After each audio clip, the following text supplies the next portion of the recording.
Assalamualaikum and welcome back to a video lecture series of class 12 mathematics. और आज इस video में students हम एक थ्योरम को प्रूव करने जा रहे हैं। थ्योरम हमारे पास कुछ इस तरीके से है कि limit x approaches to 0 sine of x divided by x is equals to 1। ठीक है, अगर हमारे पास एक लिमिट दे दी जाए x अप्रोचेस टू 0 और ये किस फंक्शन की लिमिट है sine x divided by x की, तो ये 1 के बराबर होगा।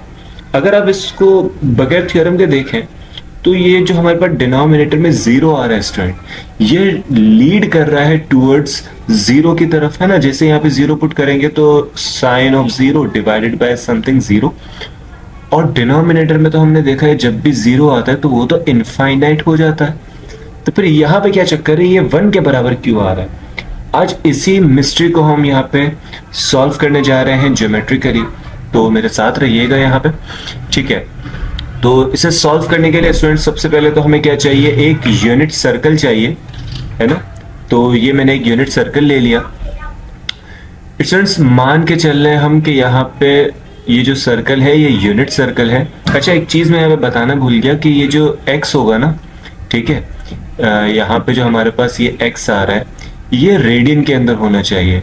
x must be in radian, ये याद रखिएगा, है ना। ये जब हम क्वेश्चन करेंगे तो ये चीज हमारे पास क्वेश्चन में भी लाजमी आने वाली है, तो मैं वहां पे आपसे पूछूंगा जरूर कि भाई यहाँ पे इस x का मतलब क्या है, तो इसको याद रखें अपने पास, कहीं पे टैटू वैटू करवा के रख ले अभी से, सही है। तो खैर आगे बढ़ते हैं, हमने यहाँ पे इसे स्टार्ट ले लिया है भाई, हमने एक सर्कल ड्रॉ कर लिया। हमने मान के चल रहे हैं कि ये जो सर्कल है ये एक यूनिट सर्कल है, ठीक है ना। यूनिट सर्कल का मतलब इसका जो रेडियस होगा वो 1 के इक्वल होगा। तो भाई यहाँ पे मैं इसका रेडियस बना लेता हूँ, है ना। ये मेरे पास रेडियस जो है वो 1 के इक्वल है, सही है। अब हम क्या करने जा रहे हैं भाई, यहाँ पे हमने क्या किया, हम एक और यहाँ से एक लाइन जो है वो ड्रॉ करेंगे, ठीक है। और इस पर ये जो लाइन है ये इसके जो हमने प्रीवियस लाइन बनाई थी उसको बेसिकली यहाँ पे इंटरसेक्ट करेगी, सही हो गया। फर्दर यहाँ देखिएगा, यहाँ पे आप देख सकते हैं इसने क्या बना लिया है, भी एक सेक्टर बना लिया है, सही है। इसी सेक्टर में मेरे पास मजीद कुछ चीजें हो सकती हैं, ठीक है। जैसे यहाँ से अगर मैं एक लाइन को ड्रॉ कर दूं तो मेरे पास एक ट्रायंगल भी आ गया यहाँ पे, है ना। ऐसा ही है, ये मेरे पास एक ट्रायंगल बना हुआ है, इसी में एक सेक्टर भी बन चुका है। और यहाँ पे क्या हो सकता है स्टूडेंट्स, और यहाँ पे हमारे पास आ सकती है एक और लाइन, ठीक है। इस तरीके से हम यहाँ पे एक टेंजेंट जो है वो ड्रॉ कर रहे हैं। वर्ड पे गौर कीजिएगा, मैंने टेंजेंट का वर्ड यहाँ पे यूज किया है, सही है।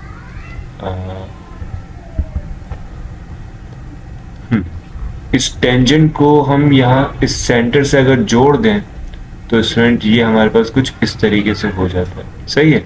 बेसिकली ये तो पूरी एक प्रॉपर लाइंस वगैरह हमारे पास बनती है, लेकिन फिलहाल for the sake of this drawing tool हम इसको इसी तरीके से चला रहे हैं, सही है। आप देख सकते हो हमारे पास 3 तरह की फिगर्स इस एक सर्कल के अंदर और इसके बाहर मौजूद है। पहले हमारे पास ये एक इनर ट्रायंगल मौजूद है, फिर हमारे पास ये एक सेक्टर जो है ना, ये जो पूरा हमारे पास सेक्टर आ रहा है ये मौजूद है, सही है। ये हमारे पास सेक्टर है, ये हमारे पास एक ट्रायंगल है, बेसिकली ट्रायंगल 2 आ रहे हैं तो मैं इसको ट्रायंगल 1 का नाम दे रहा हूँ, और एक ये मेरे पास ट्रायंगल नंबर 2 आ गया, सही है। तो 3 चीजें हमारे पास हो गई यहाँ पे, है ना, ट्रायंगल 1, ट्रायंगल 2 और एक सेक्टर।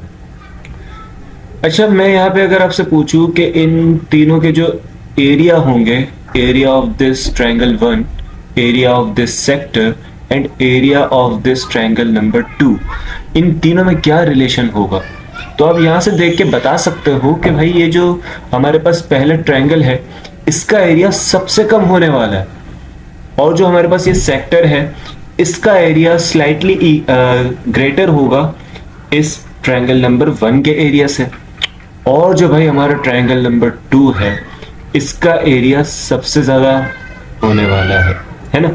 देखने से ही पता चल रही है बात, तो इसी चीज को हम यहाँ पे मेंशन कर देते हैं कि भाई area of triangle number 1 will be less than और इक्वल्स टू। मैं इक्वल्स टू की साइन यहाँ पे क्यों लगा रहा हूँ इसको मैं थोड़ी देर में एक्सप्लेन करता हूँ। फिलहाल हम यहाँ पे इक्वल्स टू भी यहाँ पे मेंशन कर रहे हैं, सही है। ये हमारे पास लेस देन या इक्वल होगा किसके, एरिया ऑफ दिस सेक्टर, है ना, एरिया ऑफ सेक्टर के, ठीक है। और ये एरिया ऑफ सेक्टर जो है ये लेस देन या इक्वल होगा किसके, सेकंड ट्रायंगल के, है ना, एरिया ऑफ ट्रायंगल नंबर 2। ठीक हो गया।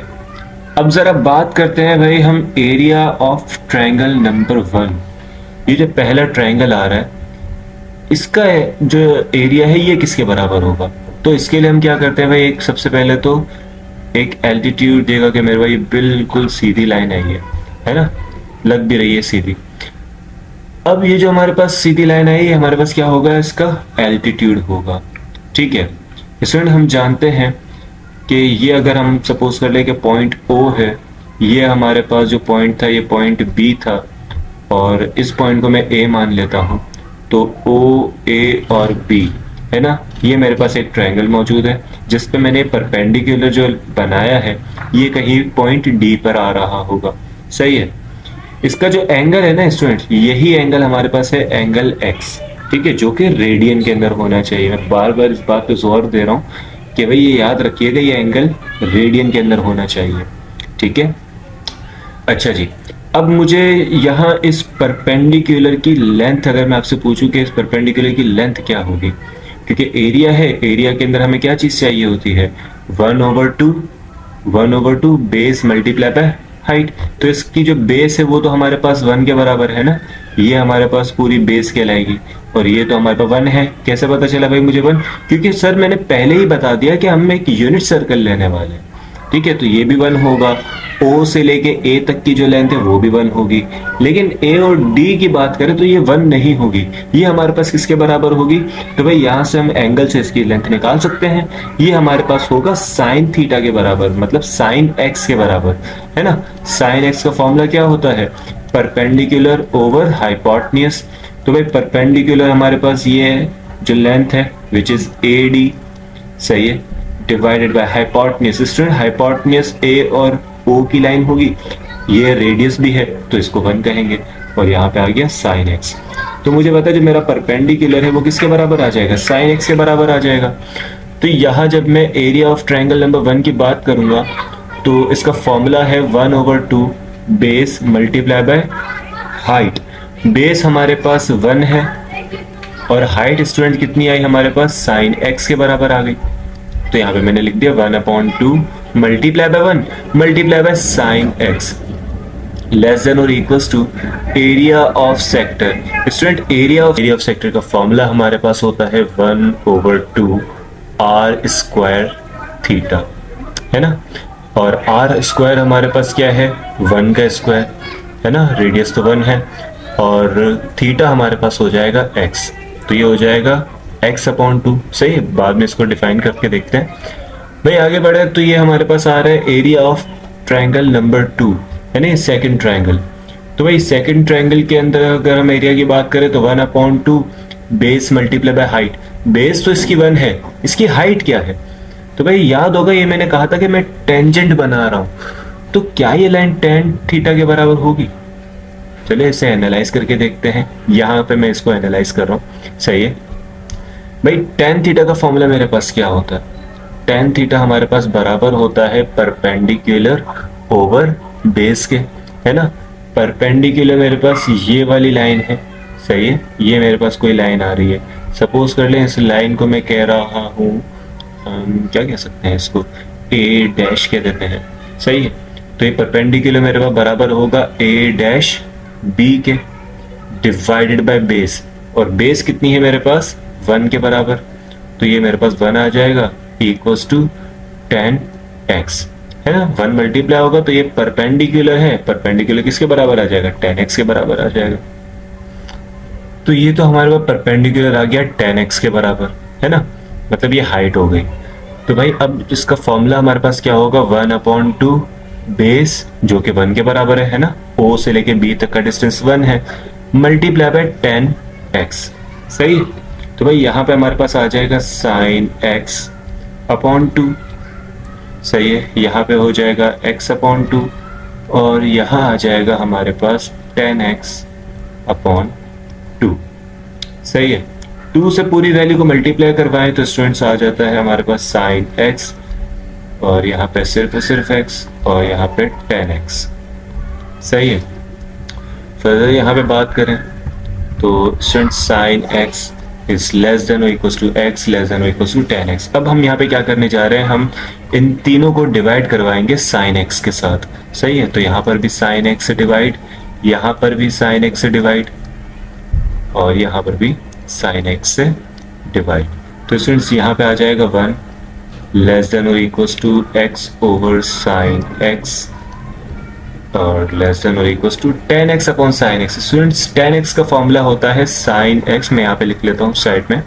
10x हमारे पास बराबर होता है sin x upon cos x के, है ना। और ये चीज डिवाइड हम कर रहे हैं किसके साथ, sin x के साथ। तो मुझे बताया होगा क्या, sin x और cos x ये दोनों कैंसल आउट हो जाएंगे, है ना। तो बचेगा क्या, 1 अपॉन cos sin x। तो बच जाएगा हमारे पास यहाँ पे 1 over cos sin of x, ये दोनों कैंसिल होंगे। सही है। अब यहाँ देखें, अब अगर मैं इन तीनों को रेसिप्रोकल कर दूं, है ना, उलट कर दूं, तो ये होगा 1, अच्छा ये हमारे पास आ जाएगा x अपॉन साइन एक्स है, तो ये हो जाएगा साइन एक्स ओवर x, और यहाँ पर आ जाएगा cos x। इसमें जब भी आप इनवर्ट रेसिप्रोकल करते हो तो ये आप साइंस हमारे पास क्या हो जाती है, फ्लिप हो जाती है। इसको ज़रा समझ के देखते हैं। सपोज करें मैंने कहा मेरे पास जो 1 है, ठीक है, ये लेस देन है 2 से, सही। तो अगर मैं इन दोनों को रेसिप्रोकल कर दूं, यहाँ पे मैं 1/1 लिखूंगा और यहाँ पे 2 है, तो ये हो जाएगा 1/2। तो ये साइन क्या होगी, ये भी फ्लिप हो जाएगी, है ना। और देखिए ट्रू भी है, 1 तो हमारे पास 2 से छोटा होता है, लेकिन क्या 1/2 से भी 1/2 से ग्रेटर होता है। ऑब्वियस सी बात है, ये भी चीज ट्रू है, क्योंकि 1/2 का मतलब होता है 0.5। तो जब आप रेसिप्रोकल करते हैं तो साइंस हमारे पास क्या हो जाती है, इनइक्वालिटीज की फ्लिप हो जाती है। सही है। तो यहाँ पर आएंगे, यहाँ हम लिख देंगे ग्रेटर देन और इक्वल्स टू, और यहाँ पर भी ग्रेटर देन और इक्वल्स टू। सही है। अब लिमिट अप्लाई करें स्टूडेंट, हम लिमिट लगा रहे हैं कि भाई x अप्रोचेस टू 0। सही है। तो हमने यहाँ पे कहा लिमिट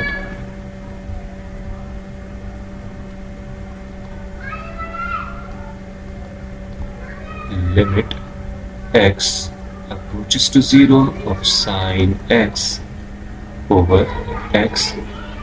यहाँ पर भी होगा limit x approaches to 0 cos sin of x। सही है। अच्छा भी, अब देखें यहाँ पे, ये तो हमारे पास कांस्टेंट फंक्शन है, 0 को अप्रोच करेगा तो ये तो हमारे पास 1 ही आएगा। सही है। और यहाँ पे ये sin x ओवर x, इसकी तो वैल्यू हमें चाहिए, तो इसको एज इट इज रहने दें। सही है। ये हो गया sin x ओवर x। यहाँ पे देखिएगा, ये अगर 0 को अप्रोच करेगा तो कोसाइन ऑफ 0 हमारे पास किसके बराबर होता है सर, कोसाइन ऑफ 0 तो 1 के बराबर होता है। मतलब क्या ये चीज इन दोनों के दरमियान सैंडविच हो रही है ना। यहाँ पे क्या कह रहा है कि 1 इससे या तो ग्रेटर है या तो इक्वल है, और यहाँ पे कह रहा है कि 1 या तो इससे छोटा है या फिर इक्वल है। मतलब ये है क्या, ये हमारे पास 1 के इक्वल है, क्योंकि ये दोनों जो साइंस आ रही है इसके बीच में सैंडविच हुआ हुआ है। ये सैंडविच थ्योरम हमारे पास कहलाता है स्टूडेंट। सही। तो हम यहाँ पे कह सकते हैं कि sine x over x when x approaches to 0, when x approaches to 0 becomes 1। सही है। ये तो इसका हमने अलजेब्रिकली इसका प्रूफ देखा है। अब इसका थोड़ा ज्योमेट्रिकल प्रूफ देखिएगा। ये ज्योमेट्रिकल प्रूफ कतई नहीं है, हर कोई इसको ज्योमेट्रिकल प्रूफ पता नहीं क्यों कहता है, लेकिन मैं इसको ज्योमेट्रिकल प्रूफ नहीं कहता। ज्योमेट्रिकल प्रूफ तो वो है जो अब हम देखने जा रहे हैं। सही है। तो वही यहाँ पे ज्योमेट्रिकल प्रूफ हम देखते हैं इसका। ये थोड़ा कलर में चेंज कर रहा हूँ इसका। यहाँ पे सपोज करें ये जो मेरे पास x है वो एक रेडियन में है ना। रेडियन के अंदर इसकी वैल्यू हो सकती है कि फॉर इंस्टेंस यहाँ पे π/3 हो सकती है या π/6 हो सकती है ना। मतलब ये वैल्यू 0 से तो ग्रेटर होगी फॉर श्योर, है ना। ऐसा ही होगा, ये वैल्यू हमारे पास क्या होगी, ये 0 से ग्रेटर होगी। जब ये वैल्यू 0 से ग्रेटर है तो मुझे पता है जो मेरा फर्स्ट ट्रायंगल है ये जो मेरे पास सेक्टर है और ये जो मेरा सेकंड ट्राइंगल है, इन तीनों के एरियाज के अंदर फर्क है ना। इन तीनों के एरियाज क्या है, इस रिलेशन के अंदर आ रहे हैं। और इस रिलेशन में मैंने जस्ट यही नहीं लिखा, मैंने इक्वलिटी का भी साइन मैंने लगाया। मैंने कहा कि भाई area of first triangle is less than और equals to area of sector. यहाँ पे और इक्वल्स टू की बात हम क्यों कर रहे हैं स्टूडेंट, इस बात को जरा समझिएगा।